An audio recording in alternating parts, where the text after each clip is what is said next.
Do you ever wonder why some people make a lot of money and are able to keep it while others always struggle to maintain a baseline where they have almost zero money by the end of the month? Do you ever wonder what secrets it is that the people with the wealth have that the people without wealth don't know of that's keeping them stuck? Well, I'm about to break it down and share everything with you in this video. If you're interested, let's get into it. Hey guys, my name's Yahya, founder and creator of Record Breaker, where I help you shatter past your highest revenue record months in the shortest amount of time. And secret number one that nobody tells you when you're starting out is how to treat a job, how to treat something where you generate income from. So most of you right now are thinking and treating a job not the way you should be. So a job is to be treated as a stepping stone. A job is not just a place where you get money from, you go in at 9 o'clock, you clock out at 5 o'clock and you're done. And then the rest of your life, which is the fun part, starts. No, sir, that's the wrongest possible way to treat a job, because that ensures that you, for the rest of your life, and I've seen people who've done it for 40, 50, 60 years, stay stuck at a certain level, never get the wealth you deserve, put in all your hard work, but never move ahead. And so it begins with how you treat a job. And there's a very different approach between people who've amassed wealth and hold on to it versus the people who don't. So a job is your gateway to employment. A job is where you get to learn and develop skill sets that are going to help you and pay off for the rest of your life. And so when young college students ask me, what should I be looking for in my job, this, that, and the other, I tell them money is the last thing you should be looking for. The first and foremost thing for you is experience, polishing your skills. Think about it. You're being paid by a company to work for them, make mistakes, learn from those mistakes, and get better. Imagine you get to do that right from starting out. Imagine that someone else is paying for the cost of your mistakes.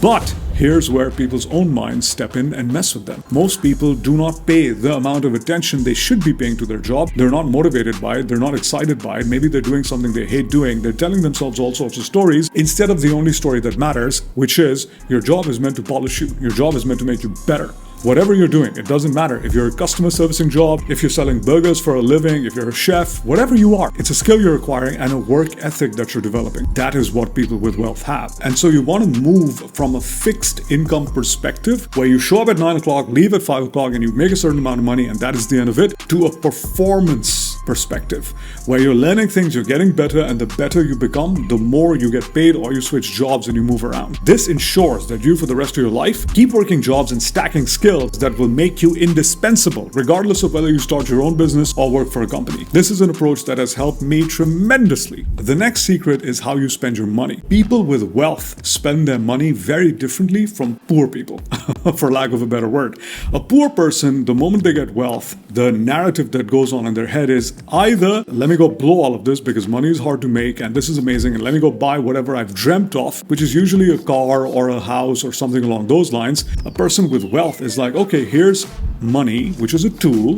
Where do I deploy this tool best so I can leverage off of it and make more of the same tool? And so a poor person will often either go and blow their money on something or put it in a savings account for a rainy day. A wealthy person is going to invest that money either in their business to do better or in their own skill set to learn more things so they can do better, so on and so forth. This is an income and a wealth stacking skill that no one teaches us. No one in school ever teaches us how to treat money. And our parents, more often than not, demonstrate to us that money is something difficult to make and you better hang on to it, or you better spend it on your dream handbag or car or whatever it is that you blow money on. I'm guilty of the same thing. I've done the same thing many times in my life until I learned how to shift. And then that's when I started stacking wealth. The third big difference between the wealthy and the poor is that the wealthy stack skills one on top of the other. The poor develop one skill by default and they keep leveraging that skill and using that skill and deploying that skill and getting comfortable with that skill for the rest of their life until something goes wrong and they're downsized or they lose their job or they paint themselves in a corner. The pandemic was a great example of a lot of high-powered executives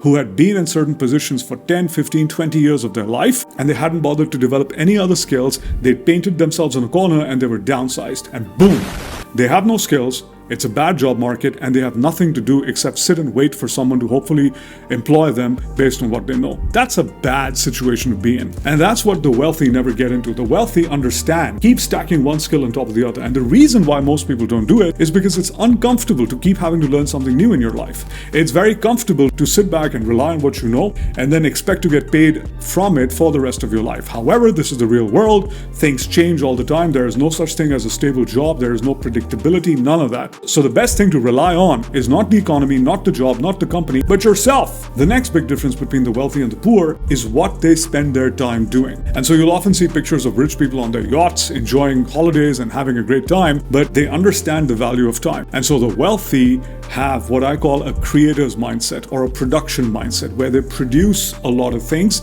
that earn them money. It could be spending time on factories and setting up businesses so they produce products. It could be spending time marketing and advertising their digital services. It could be spending time on whatever they have to do to create more wealth in their life. Whereas poor people have what I call a consumer mindset. They spend their free time consuming, whether they're consuming food or they're doom scrolling and consuming social media. The story they're telling themselves is, I deserve this. This is a good outlet. Let me have a good time. I work a bad job. Let me disconnect. That's fine. I get that. But the fact of the matter is, you have to spend less time consuming and more time creating. Less time spending and more time earning. And it's almost directly correlated to the amount of time you spend with these activities. And so you might be saying, yeah, I work a job 9 to 5. I spend 12 hours creating. No, you don't. You spend 12 hours of your precious life producing for someone else who is now paying you fixed income because you didn't bother to upgrade your skill set. And so the remaining 12 hours that you get to spend for yourself in creating your wealth is what you squander in things like Netflix and online games and this, that, and the other. So good things have a place and a time, but you always want to be creating more. You always want to be working towards growing yourself or your business or your investments versus being a consumer. This also applies to how we treat things. Consumers behave on a subconscious level very differently from creators. And this leads us to our last point, which is the way we spend money. So I just talked about Netflix and food items and all this. The wealthy do that too. However, the reasons for spending are very different. The poor spend money to sort of keep up with the Joneses, to keep up appearances, to impress other people, to seek validation, to do this, that, and the other that they've always dreamt of doing. The wealthy don't do that.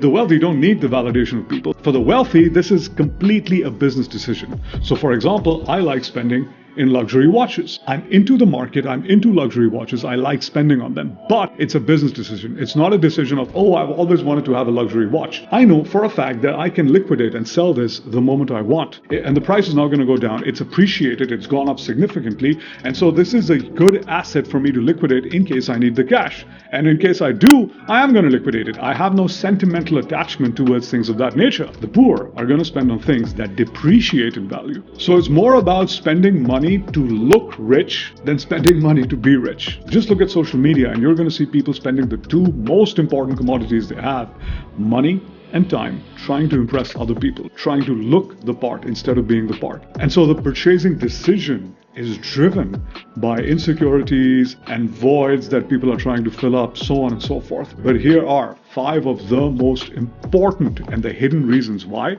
the wealthy stay wealthy and the poor stay poor. Let me know which reason made the most sense to you. I'm out of here. I'll see you in the next one. Take care. Bye-bye.